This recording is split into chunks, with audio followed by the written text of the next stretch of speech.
Assalamu alaikum. How are you all? Hope you are doing great by the grace of Almighty Allah. This is Arfatul Islam. I am the founder and chief instructor of English Lab. দেখতে দেখতে আমরা 14টা class শেষ করেছি আলহামদুলিল্লাহ।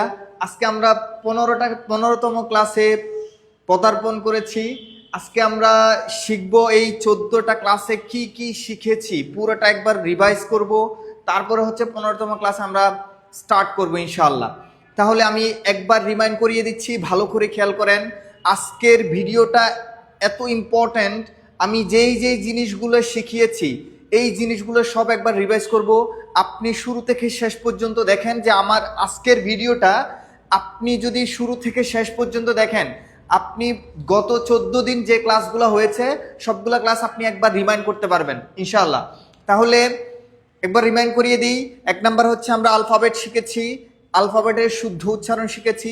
Name of 7 days শিখেছি, এটার শুদ্ধ উচ্চারণ সহ শিখেছি। নাম্বার 3 হচ্ছে আমরা নেম অফ 12 মান্থস শিখেছি। তারপর হচ্ছে নাম্বার শিখেছি। তারপরে হচ্ছে বি ভার্বের প্রেজেন্ট ফর্ম শিখেছি। অক্সিলারি ভার্বের পুরো 4টা আমরা শিখেছি। এরপরে হচ্ছে past form and future form শিখেছি। হ্যাভ ভার্বের ফুল, বি, প্রেজেন্ট, পাস্ট, ফিউচার 3টা ফর্ম আমরা শিখেছি। এরপরে হচ্ছে ডু ভার্বের প্রেজেন্ট এবং পাস্ট। প্রেজেন্টে আমরা শিখেছিলাম হচ্ছে ডু এবং ডাস আর হচ্ছে ডিড। আমরা গত 14টা ক্লাসে আলহামদুলিল্লাহ আমরা এইটুক পর্যন্ত আমরা শেষ করেছি। আজকে আমরা শিখবো হচ্ছে ফিউচার ফর্ম। ফিউচার ফর্মে আমি আরেকবার মনে করিয়ে দিচ্ছি, সবচেয়ে সহজ একটা টিপস আপনাদেরকে দিয়েছিলাম, সেটা হচ্ছে বাংলার শেষে যদি আমরা কি পেতাম, ল ম পেলে, কি পেলে, ল ম পেলে বলেছিলাম কি পাস্ট, আর ব পেলে কি বলেছিলাম ফিউচার। মনে আছে? কমেন্ট করেন সবাই। ল ম পেলে পাস্ট, ব পেলে ফিউচার। তাহলে একসাথে যদি বলি লম্ব, বাকি যা আছে সবগুলাই কিসে ছিল?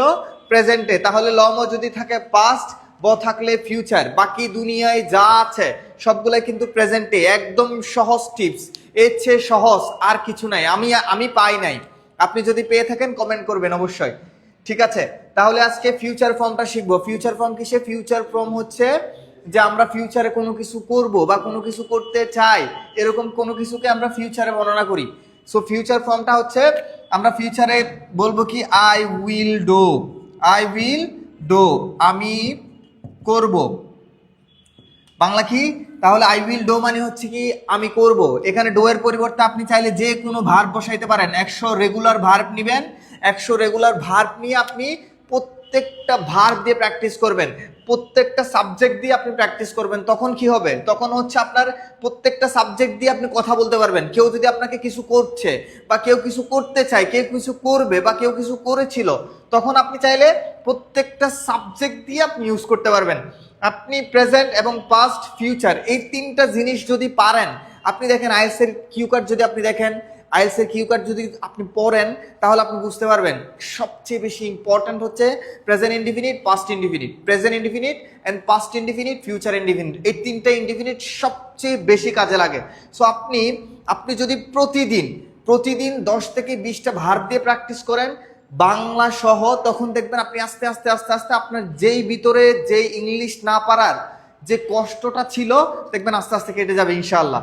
তাহলে এই ডু এর পরিবর্তে আপনি চাইলে যে কোনো ভার্ব বসাইতে পারবেন। সো আপনি ইউ উইল চুজ 100 ভার্বস। এই 100 ভার্বস আপনি চুজ করে আপনি প্রতিদিন প্র্যাকটিস করবেন।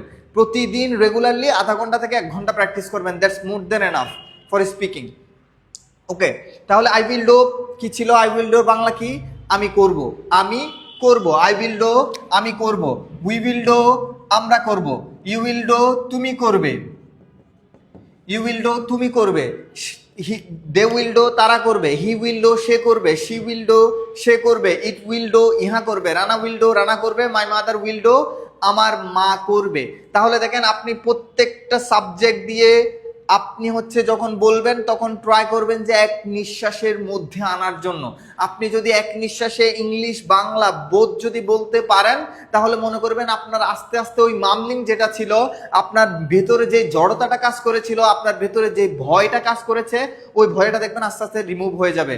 এবং মজার বিষয় হচ্ছে আপনি যদি আসলে ইংরেজি শিখতে চান, আপনি প্রতিদিন শেখার পরে প্রতিদিন 2 থেকে 3 মিনিটের একটা ভিডিও বানাবেন যে আপনি আজকে কি শিখলেন। আপনি ট্রাই করবেন অন্য কাউকে শেখানোর জন্য, অথবা আপনি যে কোনো একটা টপিক নিয়ে আপনি ডেসক্রাইব করবেন প্রেজেন্টে। আপনি মনে করেন আজকে প্রেজেন্টটা শিখলেন, প্রেজেন্টে আপনি আপনার সারা দিন কি কি করেন এই সারা দিনেরটা আপনি প্রেজেন্টে বর্ণনা করলেন। তখন কি হবে, আপনার প্রেজেন্ট টেন্সটা ঠিক হয়ে যাবে আস্তে আস্তে। তারপরে হচ্ছে আপনি আপনার ডেলি রুটিন, গতকালকে আপনি কি কি করেছিলেন, আপনাকে যদি কেউ কোয়েশ্চেন করে what did you do yesterday, আপনি তখন আপনি বর্ণনা করতে পারবেন ওই যে ইয়েস্টারডে আপনি কি কি করেছিলেন গতকালকে। তাহলে আমি ঘুম থেকে উঠেছিলাম, তারপরে ক্লাসে গিয়েছিলাম, তারপরে ক্লাসে শিক্ষক আমাকে অনেক কিছু শিখিয়েছিল। তাহলে দেখেন আপনি প্রত্যেকটা সেন্টেন্স দেখেন পাস্টে ইউজ হচ্ছে। So most important structure, most important tense is present, past and future. যে তিনটা আমরা আলহামদুলিল্লাহ গত 15টা ক্লাসেই আমরা ডান করেছি। সো আপনি এই 3টা টেন্স যদি প্রপারলি শিখতে পারেন, আমি এইটুকু এনশিওর করছি আপনি ইনশাল্লাহ আপনার স্পিকিংয়ের 50% আপনি কমপ্লিট করতে পারবেন। 50% আপনি জাস্ট ভোকাবুলারি চেঞ্জ করে আপনি কথা বলতে পারবেন। আস্তে আস্তে আপনার ভিতরে কথার যে জড়তাটা, আপনার জড়তাটা কেটে যাবে আপনি যদি এইভাবে প্র্যাকটিস করেন। আমি বলেছি যে কিভাবে আপনাকে প্র্যাকটিস করতে হবে, এই স্টেপটা যদি আপনি ফলো করেন ইনশাল্লাহ you will be the next fluent speaker. So আজকে এই পর্যন্ত, আবারও দেখা হচ্ছে আগামী নতুন একটা ক্লাসে, যে ক্লাসটা আরো ইন্টারেস্টিং হতে যাচ্ছে। আপনি দেখেন আমরা be verb, have verb, do verb শেষ করেছি। পরের ক্লাসটা এমন একটা ইন্টারেস্টিং ক্লাস, আপনি দেখলে আপনিও অবাক হবেন। সো আগামী ক্লাসে আবারও দেখা হচ্ছে।